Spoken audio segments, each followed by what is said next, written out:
Rieska Rose curhat pilu setelah diisukan selingkuh dengan Sule. Nama Rieska Rose mendadak ramai diperbincangkan. Rieska Rose disebut-sebut sebagai orang ketiga dalam rumah tangga Sule dan Natalie Holzer. Imbas skandal dengan Sule terbongkar oleh Natalie Holzer, Rieska Rose langsung diserang warganet.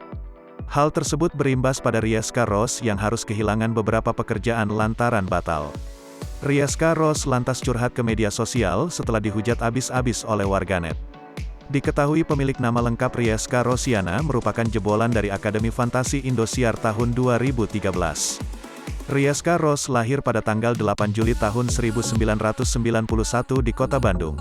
Dia sempat bermain dalam beberapa sinetron, salah satu sinetron Preman Pensiun 5. Skandal selingkuh Sule ketahuan Natalie Holzer sebelumnya. Natalie Holzer menyebut Rieska Rose memiliki hubungan dengan Sule.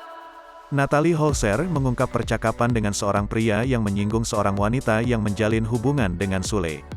Bikin Natalie Holzer sakit hati, lantaran baru mengetahui dugaan perselingkuhan tersebut ketika sudah melahirkan Atzam.